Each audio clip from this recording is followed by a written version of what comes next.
Carrie Adams, and you're listening to Carrie's Connoisseurs, coming to you from Solid Gold Podcasts. Here we talk to the movers and shakers, the drinkers, the dreamers, and all the people who make it happen in the liquor and luxury industries from around the world. Today, I have the honor of a very special friend and guest in my studio. It is Ghalep Cachalia. Ghalep, hi. Thanks for coming into Carrie's Connoisseurs. Nice to be here, Carrie. It's actually supposed to be a public holiday. It's not supposed to be working, but It's not working. you are the first of a little dream that I've had for a long time to do for myself, which now I'm sort of semi-retired, so I'm getting to make all my dreams come true. It's lovely. I want to speak to interesting people around the world about them and about their life and about what they drink and what's in their cellar. So that's sort of what we're going to be doing today. If there's something else you need to speak about, do that too, because that's what makes you interesting. But that is really what the gist of this whole thing is. I think we're surrounded by a million people that we never get to know about. And it's especially people like you who are not always that easily accessible to the sort of rank and file, common or garden South African in the street. He's important, guys. He's very important. What do I call you? I know you'd like it to be Lord Cachalia, but it's not that. You're a member of Parliament for the DA. Yeah. What is your portfolio? I am officially the Shadow Minister for Public Enterprises. So all the rubbish falls on my head, like Eskom and Transnet and Denel and SAA, you name it. Are we even allowed to venture there? We could have a Punch and Judy fun show about that. We're not going to get too serious about it because we could slit our jugulars if we did. Yeah. Firstly, it's way too early in the morning. I should not be encouraging. Yeah, Dom, how close are we? Close enough. Cheers. Cheers. Thank you for joining me. So, just to tell you all, and a little quick shout out to Bruce Jack. Ghalep agreed to come and chat to me on condition that we could have some wine. So that's exactly what we're doing. And I whipped open my fridge this morning on my terrace, and Bruce Jack's Chenin Blanc was staring at me, and it was crisp and cute and kind and holiday-ish and cold. Good. And I thought, let's do that. So that's what we're drinking. We're drinking Brucey Jack's Chenin Blanc. He's got a cup. He's got a Sauvignon Blanc. He's got a Pinotage. He's got a Merlot, I think, and a Cab. It's a delicious wine. And it's not expensive.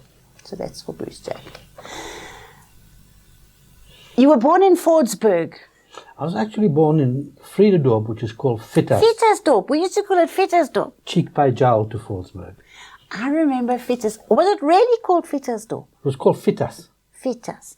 We used to call it Fietasdorp as children. I did a lot of ballet as a child, and my mother used to take me there because all the Indian traders, who were the only ones you could go to buy the fabrics for the tutus and all the ballet. 14th Street. 14th Street. Fietasdorp. Yeah. It was the most magical treasure trove of space. I spent many happy days schlepping up and down 14th Street looking for taffeta and tulle and lace. All there.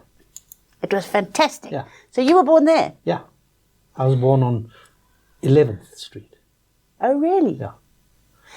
So, Ghalep has very, very famous parents. Well, before I say famous, for me, very pedigreed parents. Amina, his mother, and Yusuf, his father, am I correct? Had these 3 children. 3 of you, 2. Well, and I have a half-brother. Yeah, that's why I'm thinking 3. Yes. Anyway, very, very politically active. It must have been very interesting for you growing up as children with quite such politically active parents. Because my parents were a bit sort of everything. I think they were asexual, a-religious, apolitical, anything went in the Lambert household. Yeah. You know, you would bring home anybody in those days. Yeah. You could bring home anybody. My father would say, "Are you a Buddhist?" "Yes, you can come in." He was a Buddhist. He, you know, even then, unfortunately. Well, thank God I had the father I did have. He was wonderful. So tell us a little bit about the early days in the Cachalia household. Well, I was born in 1956, which was the year of the first treason trial. My father was extraordinarily active, as was my mother, in politics. My father was Secretary General of the South African Indian Congress, and my mother was an activist in her own right in the women's movement. Yes. So in those very early days, and my memory is scant of that, we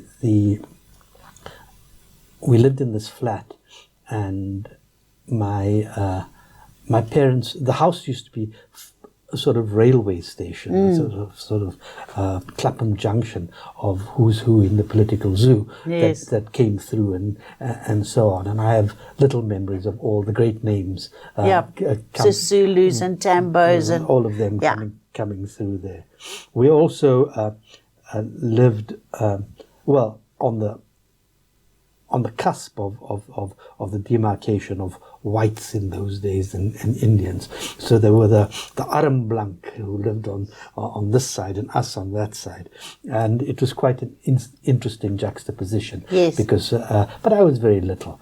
And I got sent to school at the tender age of 4 because I also went at 4. Because my parents' friend, who was a teacher at the school, was still alive and invited me not so long ago to lunch. She said, because my parents were so politically active, she said, send him to school. Bring him here. Be safer. I'll look after him. No, isn't that nice though? Yes. So that's... What was she, an Indian? It was an Indian school in those days. It was an Indian school in those days. Because, I was at a school where we had Indians in our school. Good Lord. Yeah, I mean, I don't know how my parents found spaces for us, but anyway. And then we moved in and around Fietas to 15th Street, I remember, and then we made the move to Fordsburg, where my parents set down roots and bought a house. And it was quite proper in Fordsburg. Yeah. I remember Fordsburg Dip, there was a hotel, was it the Green Lantern? Oh, I don't remember. Restaurant in Fordsburg, Yes, at the Fordsburg vaguely, Hotel. yeah. They made the best prawns Yeah. that I've ever tasted in my entire life. They were delicious. It was a remarkable place. Yeah. And as I said, my parents Had a vibe, and my aunt and uncle bought this house cheek by jowl, and they were banned and house arrested at the time, so they couldn't technically speak to each other, so they built high walls. Oh, a lot of rubbish, really. And so on. And my father, who had a certain aesthetic about him, got the Greek architect fellow, Sutton, Michael Sutton, to come and play with the house and do things. So it became a bit cubist, did it? So it did. Yes, he was a bit of a cubist, I think. It did rather. And that's where I grew up. Really went to school, then changed schools, went to school in Fordsburg, then went to school in town, in Newtown. Oh, really? And then off to school at In Waterford Swaziland. in Swaziland. Yeah. That was a privilege. That was a special place, wasn't it? Well, my parents said, look, we're very politically active here. We don't want our children to grow up in Indian education. And they Was said, it bad? well, it was separate from everybody else. So you only Yes. grew up with Indian kids, and the government at the time had tried to remove science from the menu, if you like, and put in home economics. What, to keep you stupid? Yeah. It's quite hard. Ghalep quite clever. So my parents said, okay, we're going to ship him off to Swaziland, where all the politicos, the Mandelas, the Sisulus, Yeah, it was the political elite Tutus, all sent their went kids there. Yeah. And I went there for a few years, 2 or 3 years, until the government started messing with my passport. And they said, visiting the sins of the father on the son, as it were. And they messed with my passport. And my father called me back at 1.5 term, and he said, look, you're now studying O-levels and A-levels. I don't think they're going to give you a passport. You'll have to go back to Indian education. It's not going to be very nice. Your aunt and uncle have gone to live in England. They took a so-called exit permit in those days, political exit permit. Thank God for England. Yeah, absolutely. And he said, why don't you, to this 14, 15-year-old boy, why don't you get on a plane and go to England and go and visit your aunt and uncle and apply for your passport from there, and then we can talk about it, and you can make up your mind. I said, I'm on a plane. Of course, of course. So of course I was there. Got there. No sooner that I arrived, I applied for my passport. South African government refused the passport to this kid, and they refused a South African passport. Yes. That what you applied for in Britain. Yes. Okay. Why didn't you apply for a British passport? Well, I couldn't. I wasn't British, was I?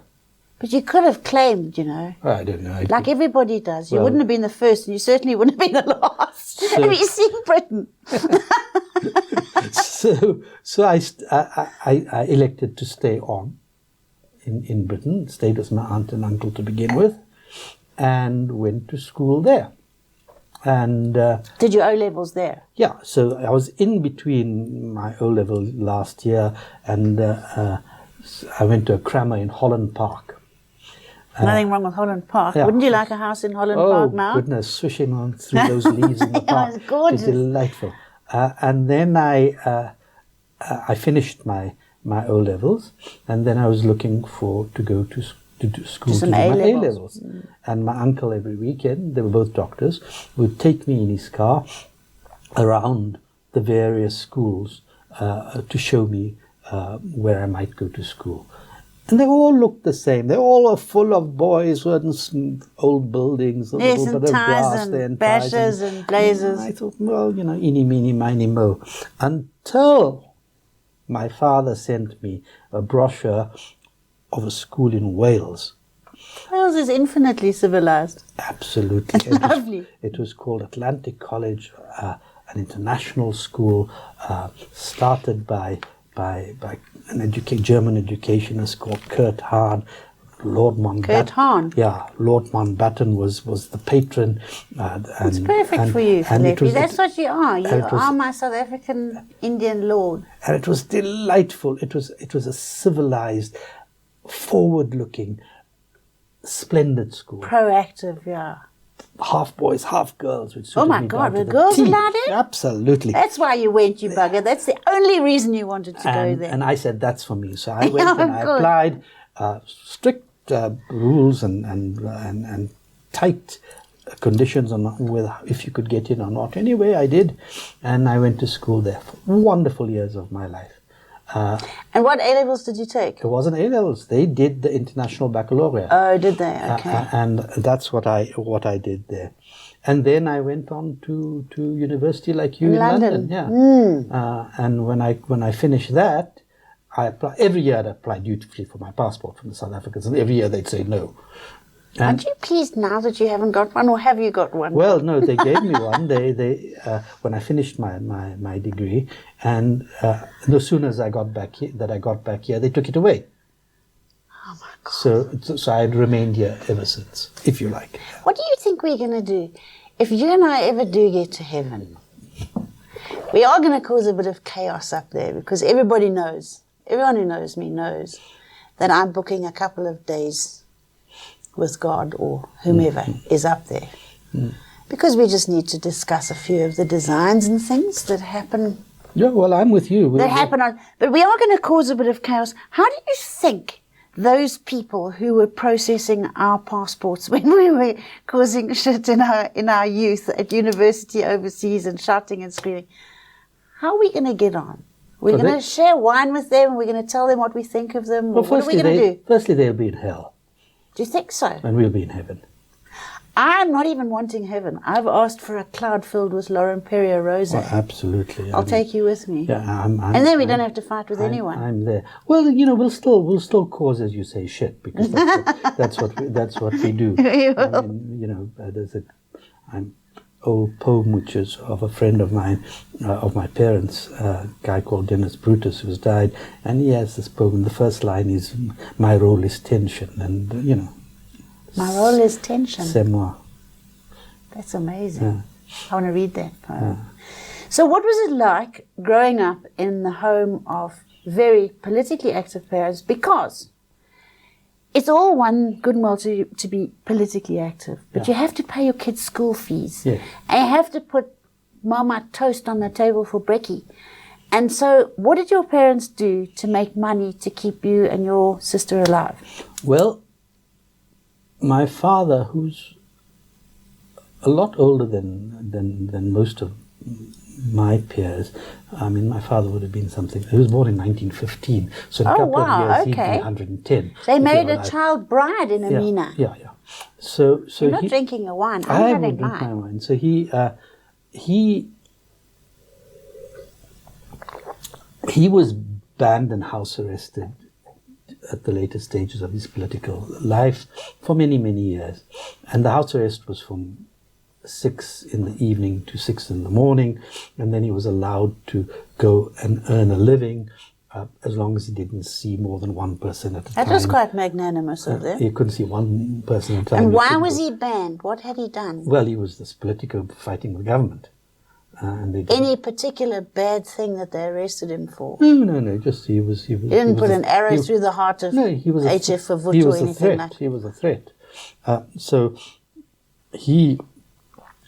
when he was house arrested, started in 1958 a little business, and he was a very capable and meticulous man, and always dotted the I's, crossed the T's. So anything he did as he'd say to me, son, and whatever you do, you must do with your might, and for things done in halves or not done at all, that sort of thing. And he was that man, and he began this business, and he grew it rather well. It was a business that provided and dealt in school uniforms, largely for the black population. And my family had the same. We had one in Maritzburg called Lambert's. It was a school uniform shop. There you go. And he said his thought was, the Afrikaners in their development of capital started school uniform businesses, manufacturing and retailing, Burger Brothers and Fietas in those days and so on. McCulloch and Bothwell. Well, that was the retailer. And he said the Afrikaners started that to build off their people, if you like, a base to build industries and businesses that would have legs. And he said he had the same idea, and he started this business, and it did rather well. I'm sure. It did very, very well. And from the proceeds of that business, he was able to put the Marmite on the table. Yeah. Well, I think I've always said it's so interesting for me, collective nouns, I suppose, or are they nouns or adjectives? I can't remember. Collective nouns. Nouns. Yeah.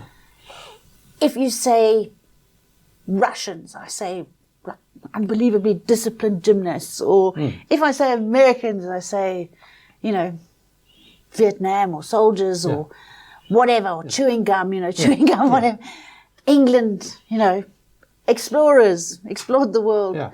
So if I say Indians, the rag trade, growing up in South Africa, that's what we did. The Indians in South Africa, and I don't know if that's a thing in India as well, they were the only people who were tailors, dressmakers, made all my ballet costumes, imported all the fabrics from everywhere around the world. Amazing traders. Hey? Well, you see, India had built its economy in the early days before the Brits came and buggered it up. It wasn't all the Brits. Come on, the Dutchmen were also here. What about from Holland? They were all here.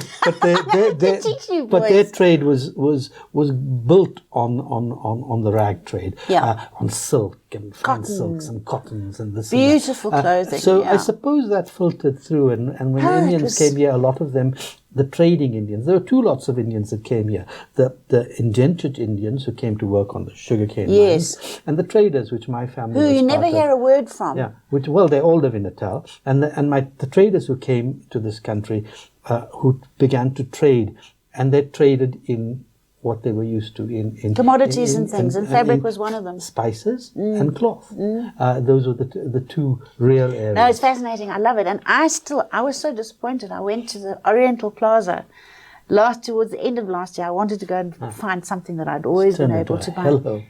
It's Chinatown. How did we allow that to happen? It's a bloody mess. It's an absolute cock-up, quite frankly. Anyway, so that's something that we need to sort out. Your parents, born in South Africa, Or Yes. came here? My grandparents came here. Okay. Yeah, in the late 1870s. So you went to England. You became this gorgeous English gentleman. If I show you photographs, Callum, my gorgeous boy who does all my stuff for me, you're going to have to find some smart pictures of Ghalep in his fabulous suits. You were very gorgeous and dashing. You still are. Anyway, you were now in England. Yeah. And you had graduated and you were clever and smart and waiting for something to do. And what happened? Well, I came back here.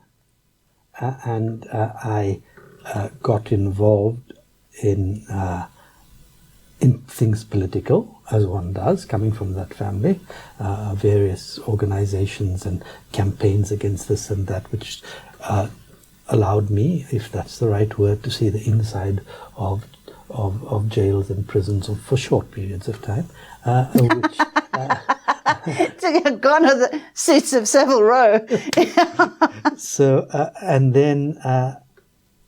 You didn't go to Robben Island, though. No, for God's sake, I'm talking about we don't want a to couple go of to days Robben here and there for doing this or that, which we were sensibly represented by my Proper father's lawyers. friends like George Bezos, who defended us. Gorgeous old man.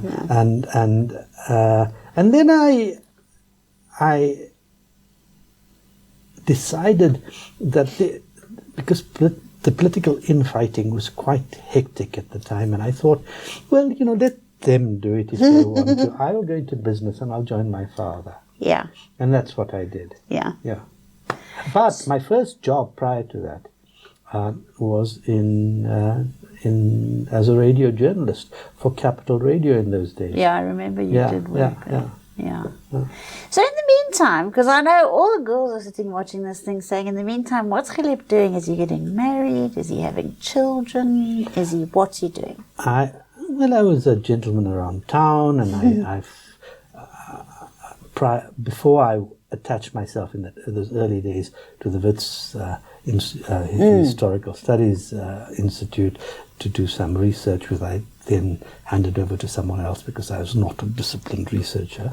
I was hanging around Wits because that's what you did. I think you were hanging around Wits, whoring and carousing and drinking. That's where the clever people and the pretty people were. So that's what I did, and it was, and I met sitting on the floor of Senate House a young. Do you remember Senate House? A young girl who I then courted and then married. And her name was? Joanne Isaacs. So you and Joanne got married and you had 2 children. That's right, yeah.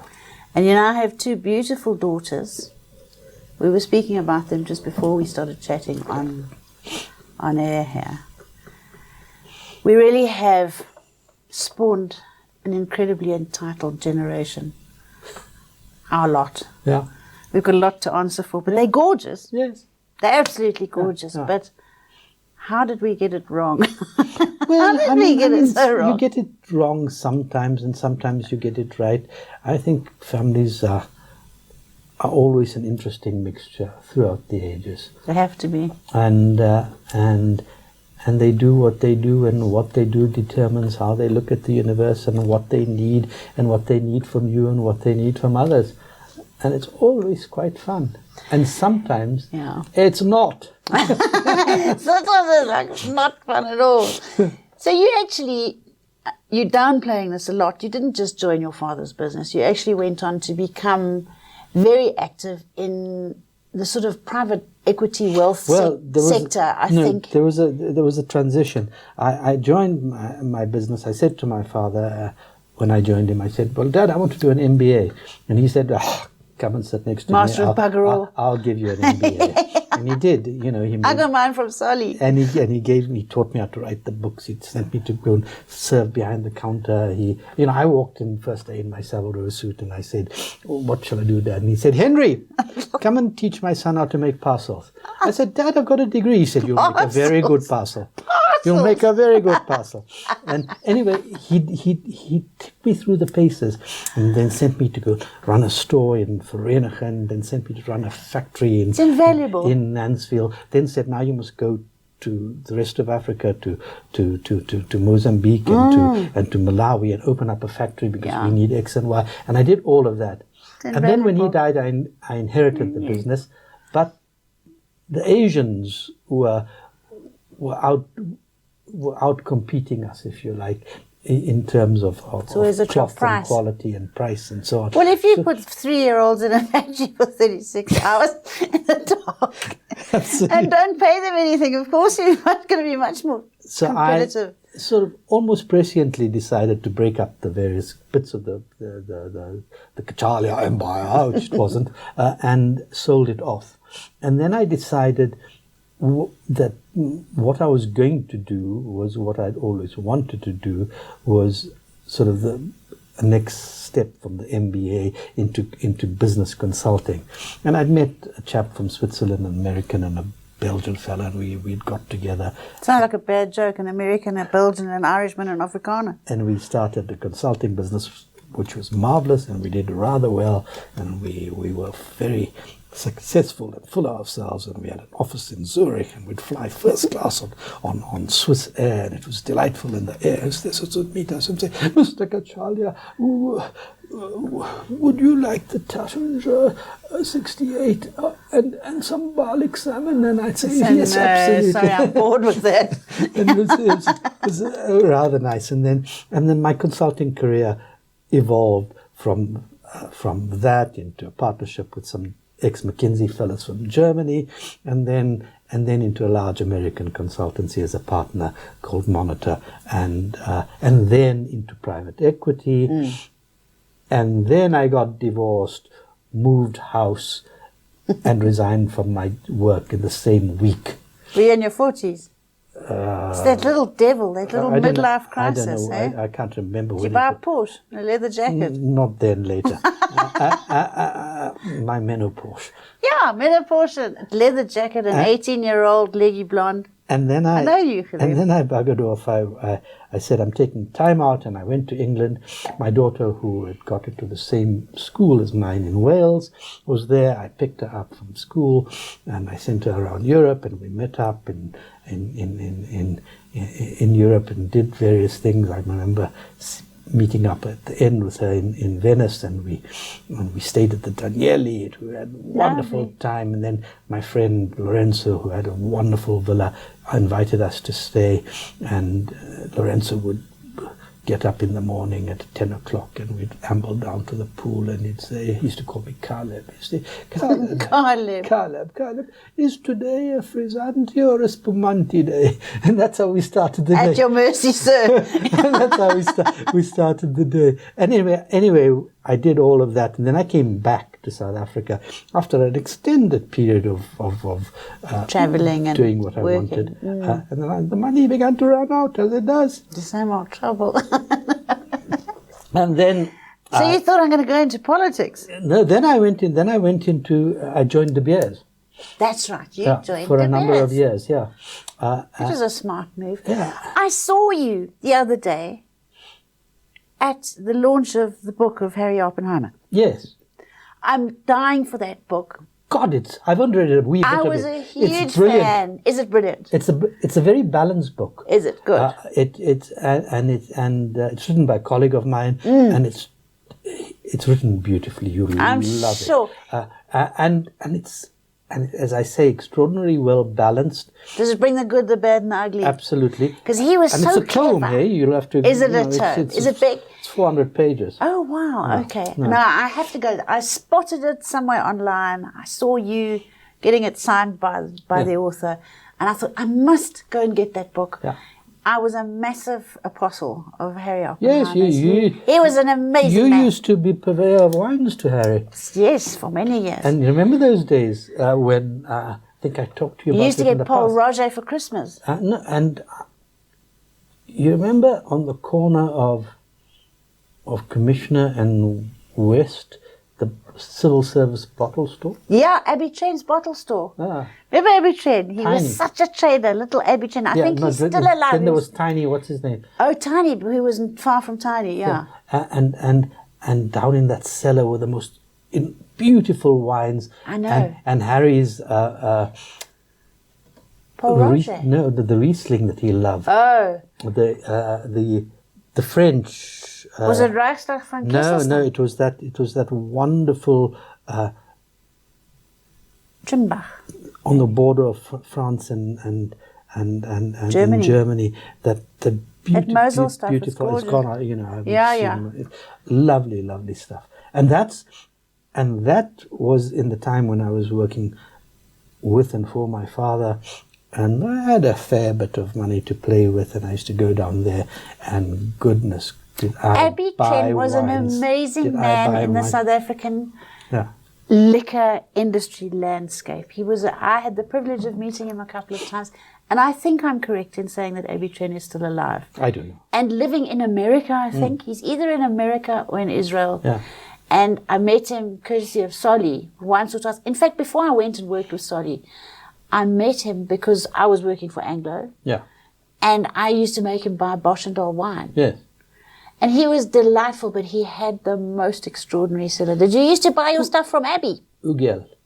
Hugel. Yeah. Johnny Hugel, the biggest playboy on No, planet no, I'm Earth. talking about the wine. The wine, Johnny Hugel. yeah. Yes, he was gorgeous. Oh. From Alsace. From Alsace, Yes, Lorraine, yes. yes, Wonderful yes. stuff. No, the best. I bought all of those wines. I had such fun. Mm. I actually got a collage which I made a long time ago which now sits in my kitchen of the steamed off labels of these wines. How gorgeous. And, you know, you could buy a bloody house if you bought one bottle today. I know. So I went and visited Johnny Hugel in Alsace one year. Good Lord.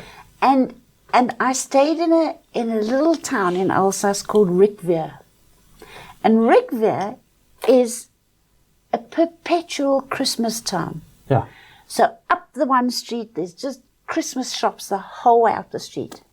And I think they've got a tiny residential population in Rickweer. But they've got 6, 2 and 3 Michelin-starred restaurants up that little street. The food and the wine.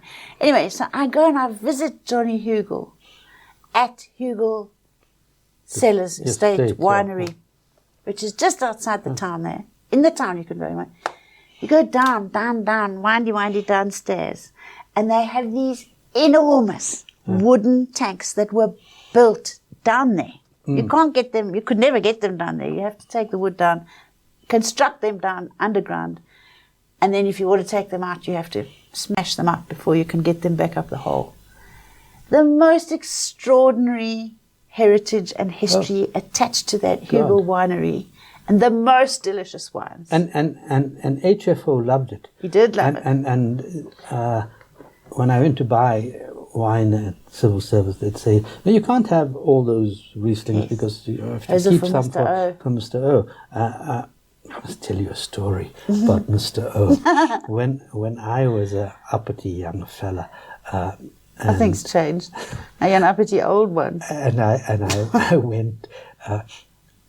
It was the time when he was selling the Rand Daily Mail, and he was selling. And I went.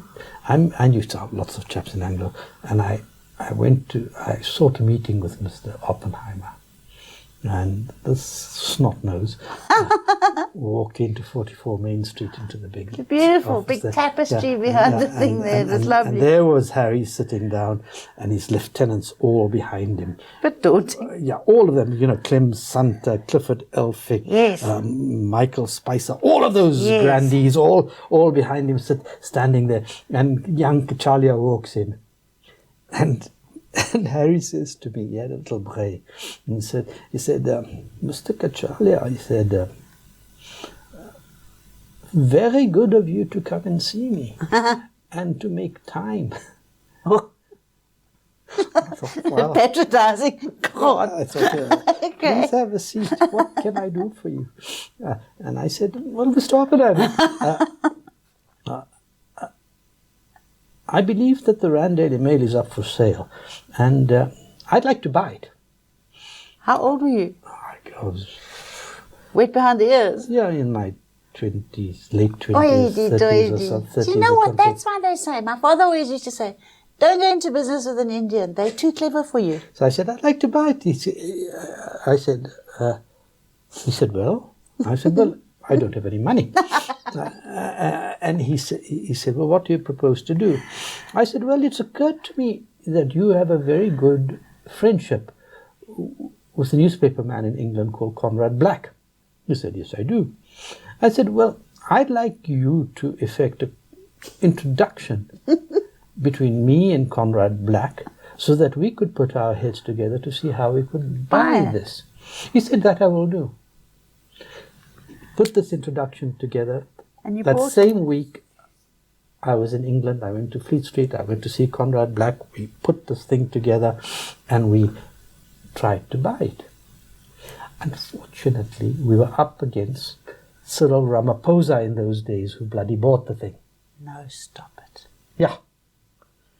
I don't want to hear this story. It's making the anyway, power rising. In hindsight, it was probably a good thing because old Conrad then went to jail, if you recall. Conrad Black went to jail. But how absolutely wonderful Yeah. that we grew and lived in a time where we could go and see, in our lives, the richest man on earth for us. It's fantastic. And he was so approachable, and he was so civilized and so nice. It was remarkable. I mean, I was Can you imagine all you fancy schmancy people now? I was just throwing a line, and he was like, "Come, give me some more wine, dear." That's why I love Elon Musk.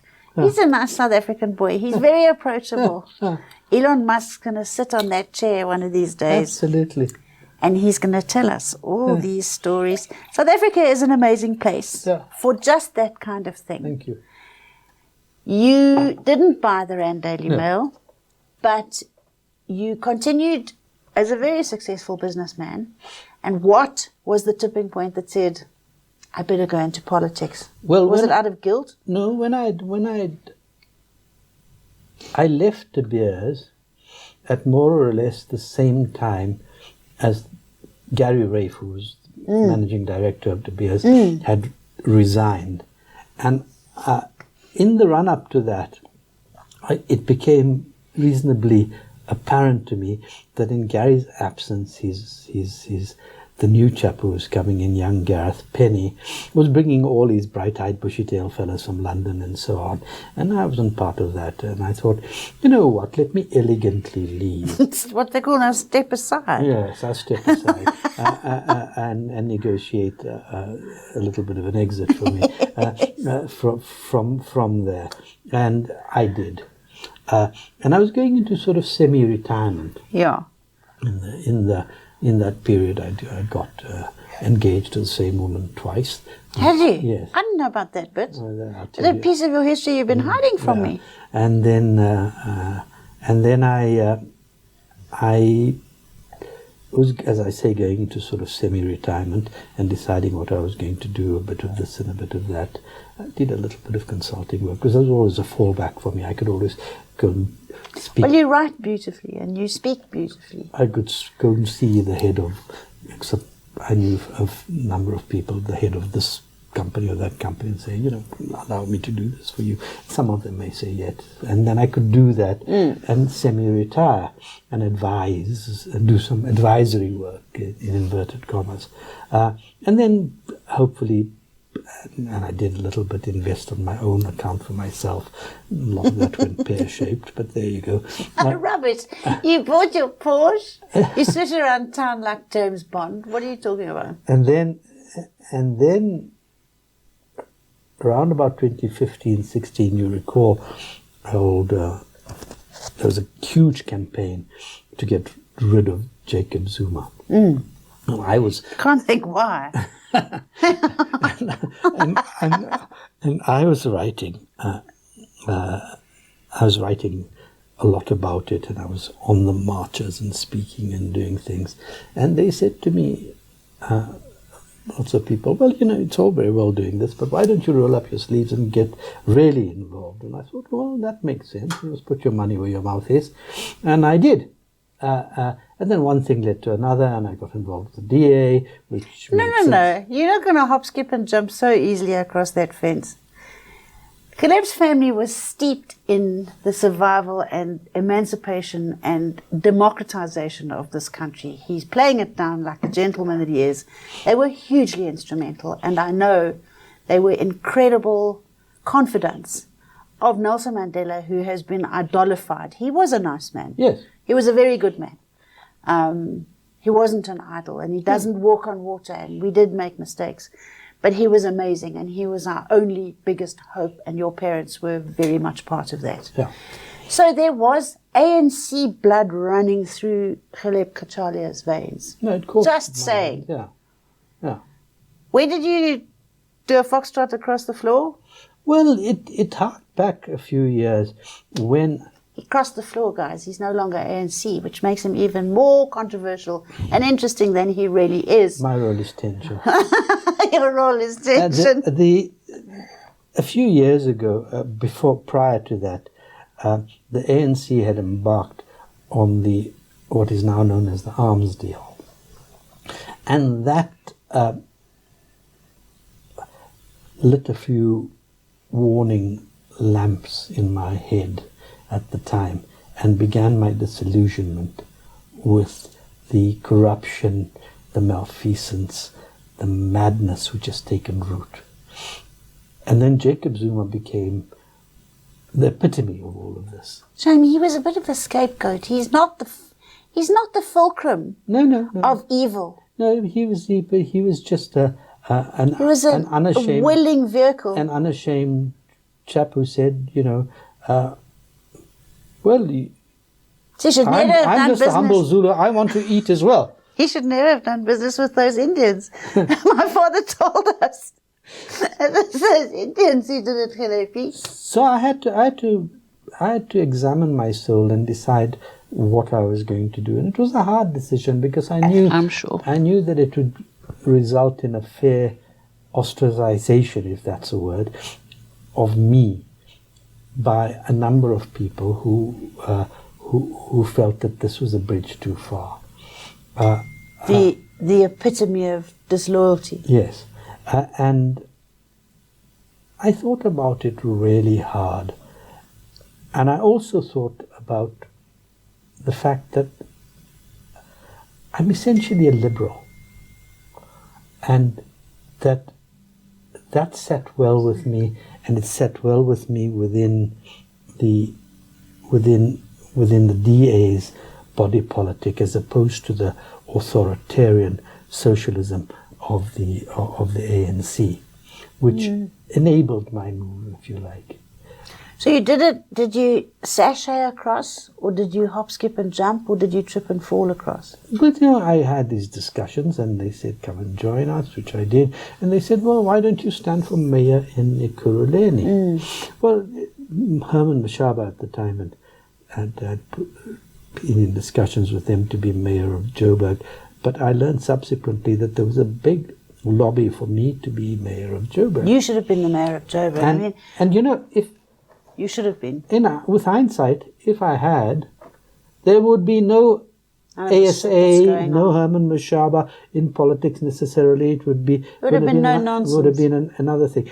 Anyway, it didn't happen. I stood for mayor in Ekurhuleni. I brought the ANC down with my colleagues and my partners from their high horse to below 50%. And that, in many ways, was the beginning of what has happened. Yes, where the ANC sort of is now, swing politics. Yeah. So that's where we are, and it's quite exciting because we have a monumental election next year.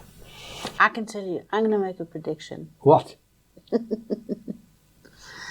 I think that the ANC will get about 43%, and they'll partner with somebody to get them back up over 50%, and nothing's going to change.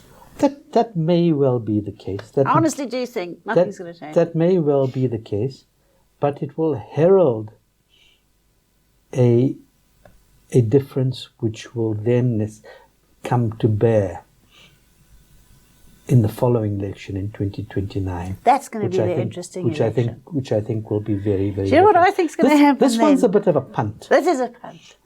And if the punt goes our way, we'll take it. Absolutely. But the real one, as you say, is 2029. And you should be in politics. You're very crazy. I'm not serious enough. Let's just be dead honest. Everybody can jump and shout and scream from the rooftops as much as they like about Helen Zille. She runs the best province in the country. You guys run the best province in the country. She's a force of nature, that woman. She's amazing. Love her or hate her. She's amazing. a force of bloody nature. She's never stolen anything. No. She lives in a very humble abode in Pinelands. Force she has of worked nature. Needs a little bit of a sense of humour. I mean, Well, I can make her laugh. I've made her drink a bit and we've laughed a bit together. I love Helen. Yeah. And why? So she's controversial. She writes controversial She tweets. is. So what? That's what everybody should be. I've supported her to the I know hilt you on have. that. I think she's quirky. She's flipping clever. Yeah, no, that she is hardworking, driven. That woman is amazing. Yeah. And the proof of the pudding is in the drinking thereof or eating thereof. She's running a good show in Cape Town and everybody's flocking down there all the while saying... Not in Cape Town, she's running the party. Of course she is. She is the federal head of the party. Is she? Yeah. Well, they're all running down there saying, oh, we're going down there, but Helen must go. Helen must go.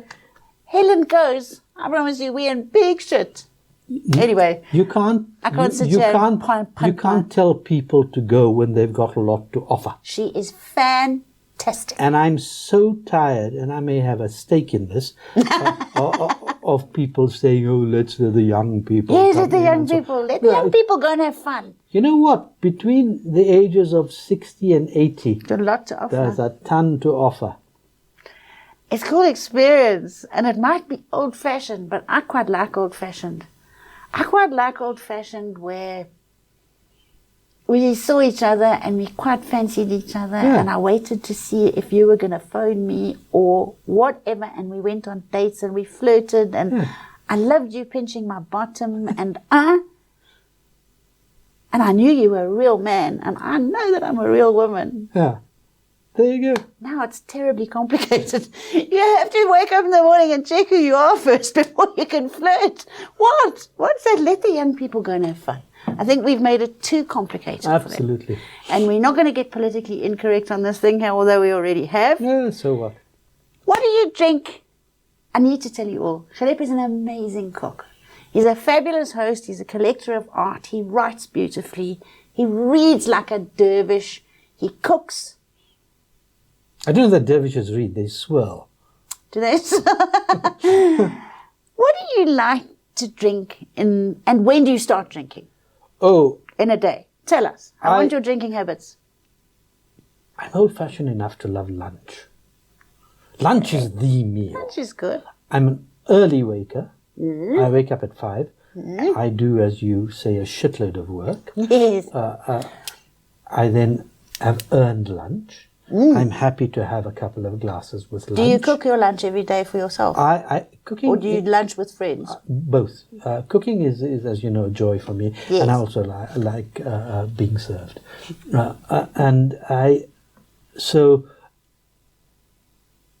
And now with age, I have less of an evening meal. Yeah. It's too heavy to jump into bed with a tummy full of food. Absolutely. And I enjoy a good sharpener, like a properly made dry martini. No, you make good wine, jam or Negroni. Nobody seems to make properly Negroni, which you can find decent ones, and the like.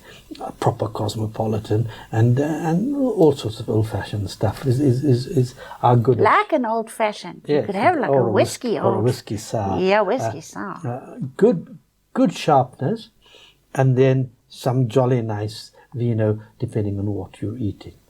Yeah. So, if I were to say to you, have you got a favorite grape? That's hard. Favorite white and a favorite red you can have. I'm not narrowing it further. We're a bit grape-oriented in this country. I'm a bit of a blended individual, you know. I'm a blend girl too. But that's a preserve of France more than here, and they do it bloody well.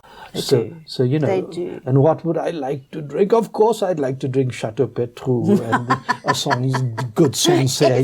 But we don't have to sell our bloody cars and more. Remortgage the house. So then we go to old Brucey Jack and Sophie Turby and all these ladies and men who've applied their names, and that thing called Ghost something that I drank the other day. Corner from David Nivert. Hallelujah. from the Cedarburg. It's Brilliant. gorgeous. And then there's the roundabout Malmesbury. What's that area? Some very nice wines coming out from there. I find our reds can be a wee bit heavy. We make better white than red wine, I think. And on balance. And where we're able to blend them wonderfully in the fashion of a good claret, hallelujah. Yeah. Yes, but we haven't got there properly. But you know what, Ghaleb? There's so many new, not new, but there's so many more winemakers in the wine industry. Yeah. And they're fun, and they're pushing boundaries, and most of them have done vintages around the world in wine-producing countries around the. They're bringing all that knowledge back. It's all happening via osmosis, whether we like it or not. And Anura is another one I like, rather. Who? Anura. Yes, Anura make lovely. So, if we're having a normal day in the life of Ghalep Cachalia, you wake up early, you do some work, do you do any exercise? In my head. Me too. I imagine going to gym. I hate gym. I hate going to gym. So boring. Oh, I hate going to gym. I mean, there are occasions when I wake up in the morning and say, for God's sake, get some blood running through your thing. And then I do a bit of thing. Well, I can tell you how to get some blood running through your things. You have to go to gym. You really don't have to go to gym, I promise you. So you get up, you do your stuff, you make yourself a lunch, or you have a lunch or date with a friend. Afternoonies, do you have sleepies? What do you do? Oh, I'm a great proponent of the power nap. 40 minutes max, and then I'm back in the saddle. Absolutely. Yeah. And evenings? Evenings solitary? are a bit of work, a bit of relaxation, a bit of reading, and now that we've got a bit of Netflix, a bit of ogling. If we've got a bit of electricity, yes. It's quite nice. Do you believe in marriage? I was married for 20 years. I have 2 wonderful daughters, even if one fights with me. I enjoyed the married life, and I think it was necessary and good for me to build that and to build the home for my children. I'm enjoying my solitude and my ability to pick and choose. I rather like myself. Good. Isn't it wonderful to fall in love with yourself? Absolutely. Without telling anybody, because I think you're going to be a bit big-headed. But you know what? No, but I mean, when you get old and you're on your own, you have to spend a lot of time on your own. So you better like that person you're spending it with. At this age in my life, I don't want anybody bothering me when I'm reading the biography of HFO by Michael Cardo and having a glass of Sancerre on the side. I mean, bugger off. Okay, so that was my next question. Are you going to get married again? Where do you see yourself in 5, 10 years' time? Let's say 5 years' time. I don't know. We'll see how these elections go. I'd like to elegantly, over a period of 5 years, hand over, and this may sound arrogant, but I do have some experience and knowledge, hand over to others in the party to take this forward. People who might be 50 years old or something like that, eh? And even younger, mentor and so on, and do that, and then apply myself to plan B. What am I going to do? We talked about it earlier. I'm thinking Amalfi Drive. Yeah. I'm thinking Amalfi Coast. Maybe we go and buy something nice along there. On a bloody bicycle. Because it's all we'll be able to afford. on the South African rand. Last question, my darling Ghalep. What's your death row meal and your death row bottle of wine that's going to go with it? My death row meal would be the best bread in the world, the best butter in the world. Salted, not the unsalted Norwich. Definitely. And a glass of the finest Chateau Petrou at the time. And that will be me. and then I will meet you in heaven, darling. I'm going to bring 2 straws and we're going to plug them into that cloud because God's promised me a champagne cloud in heaven. Good.